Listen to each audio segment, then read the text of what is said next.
Good morning, everyone. I wanted to talk to you this week about research and the importance of starting your research early and getting involved in your research from an outset for this project. A key to a really good project, really good NEA is really good research. The more effort you put into the research section, the better your product will be. The downside is, for both the GCSE and A level, there is not a lot of marks available for research, but it is really important. Now, the first thing to talk about is plan your research. For GCSE or A level, it's really important to work out what exactly you are going to need to find out. It's worth doing a research strategy or a quick task analysis, brainstorm, plan, whatever you want to call it, just to set out what you want to find out and where you're going to find it. You've got to carry out some primary and secondary research. A quick reminder is primary research is that if you can actually touch it, feel it, have a look at it, understand what it is, you can take measurements from it, then it is actually primary research. If instead you are going through a book or you're collecting something and you're unsure, you're on the internet, that's secondary research, because you can't actually believe whether or not the information you're gathering is true or you're seeing it through the perspective of someone else. Therefore, it's really important we gather as much primary research as possible. Primary research could include measuring things, weighing things, giving a review of something, close-up photographs. With secondary research, that's limited because you've only got available the actual information that someone's either photographed or given to you. Now, don't forget there are lots and lots of sources. Primary research is easy. You can find some stuff around the home. You can go for a walk along the beach, look through shop windows, etc. And you can get information easily through primary research that way. Secondary research is a little bit more challenging because most people will go onto the internet, go on Google, go on Amazon, and they think that's the only source available. Don't forget, we've got those funny old things called books. I know, believe it or not, we still use books. So have a look in books. In the DT library, we've got lots and lots of books if you can access it. If you're going to think further broader, you could get some brochures, get some catalogues, the Argos catalogue, which we used to call the Book of Dreams when we were little. Just have a look through those, get some inspiration from them. Don't forget they've got information about price. You can also go online and get a bit more information, specifications, etc. The other thing to think about is going to Tesco's and getting a magazine, and rather than buying it, quickly flicking through the magazine, finding something that's relevant, photograph the front cover, photograph the article, and then when you get home you can review it. You can also go on YouTube. You can watch some really good important videos, either to do a making or product analysis, or designers, famous designers, get some inspiration from them, and you could screenshot the video, blow it up on your page, and then write a little review based on what you found out. Now, when it comes to reviewing products and information, don't forget there are a series of acronyms that you can use. The most common one we use is FACES, which is Function, Aesthetics, Customer Economics and Safety. But there are two others, which are CAFE-Q and Access FM.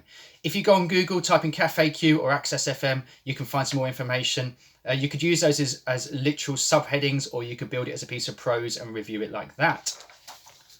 Now, whether you are completing GCSE or A level, it's really important that you understand your target market and your clients. Now, the target market is the group of people that your product is aimed at, whereas your client is a specific person within that target market who is going to assist you with the production and design of your product.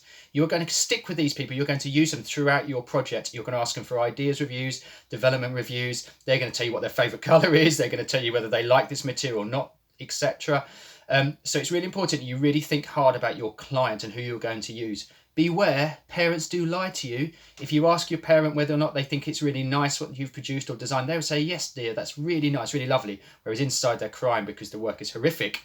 Only kidding. But actually, you need to be really careful. Say to your parents that you want a really honest opinion. You could do this long distance as well. You could use family or friends at a long distance. You could write some really formal emails, ask them questionnaires, etc. And then they could send back their replies. You could even do video ones. You could record it on your phone and write it up as a transcript. It's really important that you display what questions or information you are trying to find out in the form of a questionnaire. You write down their answers, but the real marks are gathered and gained when you analyse your information found. So this could be in the form of a piece of prose or written work saying what you found out and what you need to do with this information, or what you need to find out further. Or it could be in the form of I don't really know if it's a really good idea, but pie charts or bar graphs. Be really careful though. If you go and ask one person what their favourite colour is and they say pink, that doesn't mean that everybody within that target market likes pink. So just be aware that The information you are gathering from one person is only a small snapshot of the whole bigger picture. So just be careful with that. Another area that you need to consider is product analysis or product disassembly. This is looking at existing products. Henry Royce said, if a product doesn't exist, design it. If it already exists, make it better. So go and find some existing products, either within your context or similar products that could be a comparable or used alongside the product you're trying to design, and see how they are manufactured, what they're manufactured from, the materials, the design style, everything like that. So product analysis and disassembly is really important. Please don't go and start stripping down and taking apart your best products at home. Where I say disassembly, it could be a series of photographs, measuring the parts, etc. Okay. Don't forget to look at key designers and famous designers. Have a look at the products they've produced. You could do a mini case study within your coursework, your NEA, to talk about the work they've produced. And you actually get marks for this because the mark schemes want you to look at and investigate the work of others. Whilst you're doing your research, you might want to start to gather together a mood board. So you could find a really interesting product, and rather than just analyze it, you could just dump it onto a mood board, maybe get 30 or 40 images selected together on a mood board.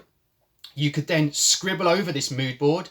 You could do little text boxes over this mood board to analyze. I like this color, look at the size of that, look at the shape of that. You could get some black marks and put black pen marks, or if you're using PowerPoint, you could put some black overlay marks to show that you are highlighting key areas. So mood boards are really important. You are going to have to produce a range of ideas. You've got to get your inspiration from somewhere. Use a mood board.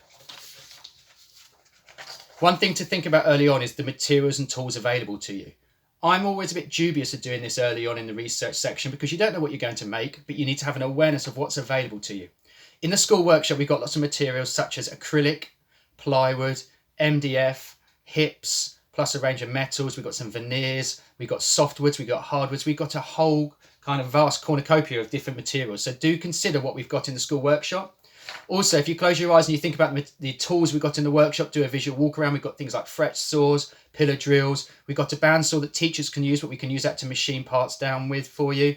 We've got disc sanders, we've got bobbin sanders, we've got belt sanders, we've got 3D printers, laser cutters, vinyl cutters. So we've got a whole vast array of different tools available to you. So do consider the tools available at this stage. You could do this as a series of pictures to talk about the machines and tools. You could do a quick grid of maybe 3 or 4 different materials that you know you could consider using and talk about the positives and negatives of that material, how sustainable it is, etc.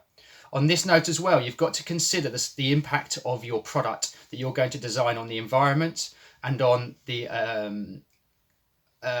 group of people that you're aiming at, the social impact. So do consider the social impact and the environmental impact of your product. Maybe a couple of paragraphs discussing those will be useful around this area. Don't forget to reference your research. So this can be done literally as a website link, a book link, a magazine link, or if you're going on Amazon, you could maybe get the Amazon logo and put that next to the different products that you're putting on a page to show you've got that from Amazon. Okay, so make it visually stimulating.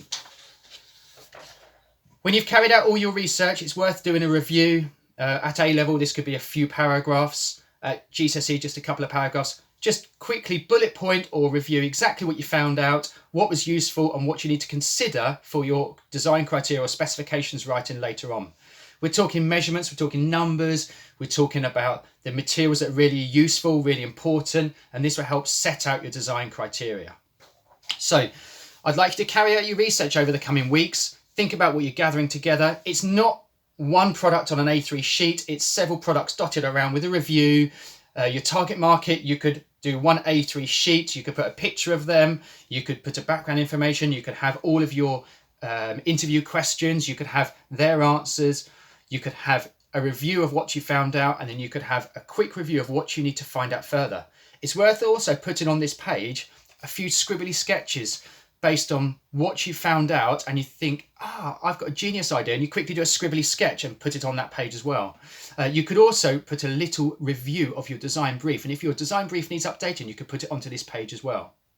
With your product disassembly, take a picture of your product and then do loads of photographs all around the page with loads of review points all over the product. Maybe you could even do some scribbles over the product where you like something or you don't like something, or if you want to show something opens up on PowerPoint, do a big red arrow to show something opens.